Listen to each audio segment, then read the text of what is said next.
Salut! Aujourd'hui, je voudrais te parler des nouvelles maladies. Alors, je ne sais pas si c'est des maladies neurologiques, que oui, ou psychiatriques ou psychologiques, mais je pense que c'est plus des maladies neurologiques. Euh, Neurologiques, pourquoi? Parce que c'est des neuroscientifiques qui t'en parleront beaucoup mieux que moi.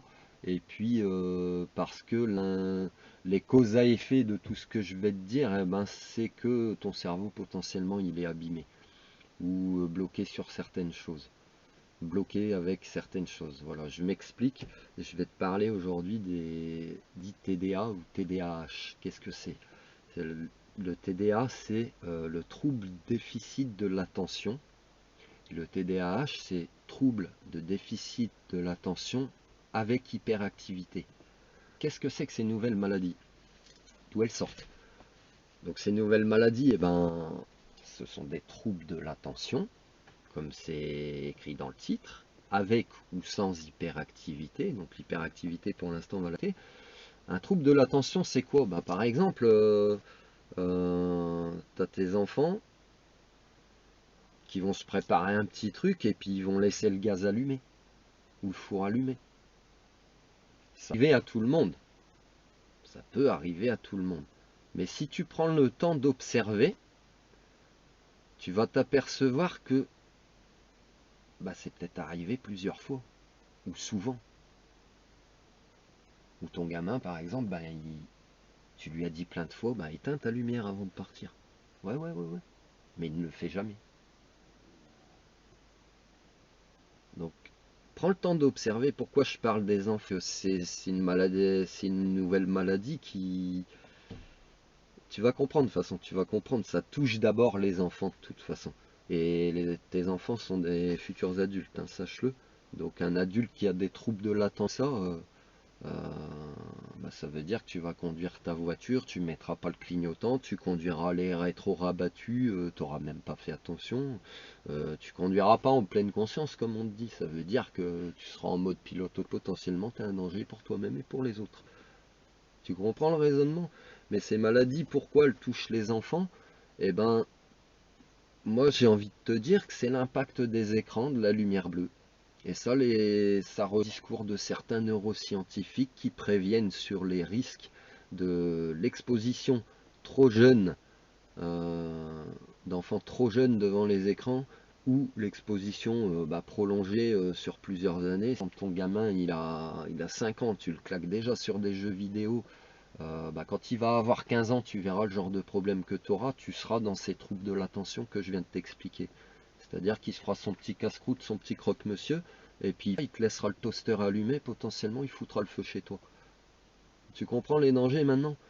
Donc tous ces neuroscientifiques et moi-même, je t'invite aussi à bannir les écrans de tes enfants très très jeunes. Pourquoi? Pour ces défauts d'attention.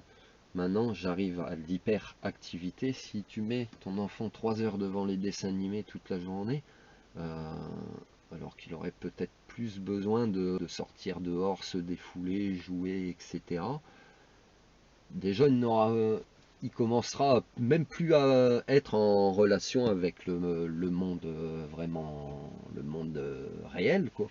Il sera tout en écran dans une forme de rêve éveillé. Ça veut dire qu'il commence d'une à perdre une certaine conscience de la réalité autour de lui, puisque fais le test, si ton enfant passe beaucoup d'heures devant la télévision, quand tu l'appelles quelque chose, tu dois galérer pour avoir son attention. Tu vois, il y a déjà trouble de l'attention quand ils ont 3-4 ans, le boulot il est déjà fait si tu veux. Euh, donc tu as un trouble de l'attention, tu as du mal à solder ton enfant pour qu'il soit attentif à ce que tu lui dis, et même quand tu vas lui parler, au lieu qu'il te regarde dans les yeux, si tu n'as pas éteint la télévision, et ben sa tête elle sera encore sur l'écran. Il t'écoutera sans t'écouter en fait, il t'écoutera pas. La deuxième, c'est l'hyperactivité.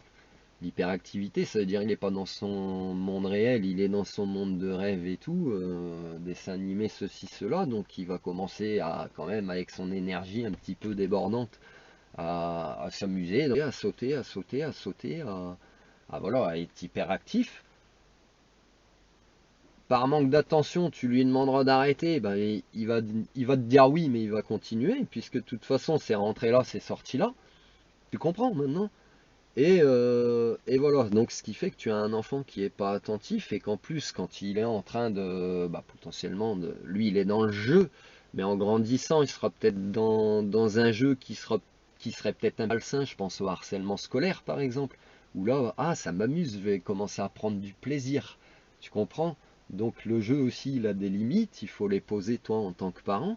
Et bah, tous ces troubles-là d'attention avec ou sans activité n'aident pas pour le bon développement d'un adulte, puisque, entre guillemets, cette lumière bleue aussi anesthésie ou annihile. Annihile, ça veut dire qu'elle supprime, elle annule ou elle bloque ton empathie. L'empathie, c'est ta capacité à ressentir les émotions des autres, c'est-à-dire te mettre à la place des autres, c'est-à-dire que euh, quelqu'un me parle, je suis sur mon écran, je le calcule pas. Euh, Bah, mets-toi à la place de l'autre. Comment tu vas réagir? Forcément que tu vas t'énerver pour avoir l'attention de l'autre. Eh ben, une personne qui est collée trop jeune, trop longtemps sur des écrans, son empathie étant défoncée, bah, en fait, tu l'appelles, elle n'en a rien à faire. Tu n'as ni son attention, tu as une hyperactivité qui s'installe avec un manque de limites, de frontières, de barrières.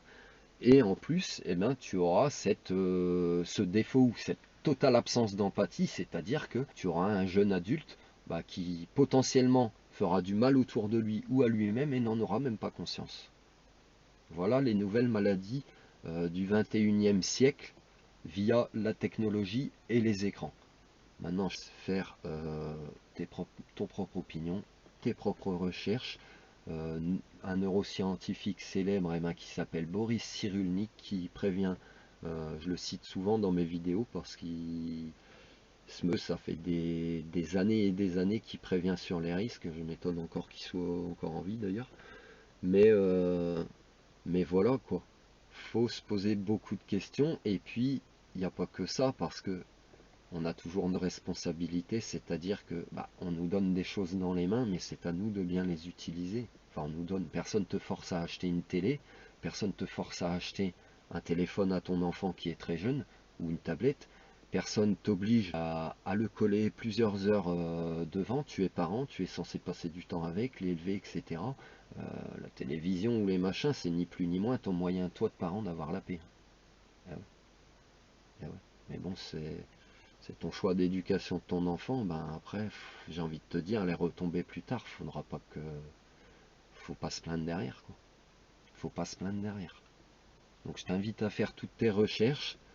Tout ce que je te dis, ce n'est jamais du jeu de l'observation, c'est des conseils pour les gens qui se sentent concernés, qui en auraient besoin. Voilà. Et puis je te souhaite une bonne journée.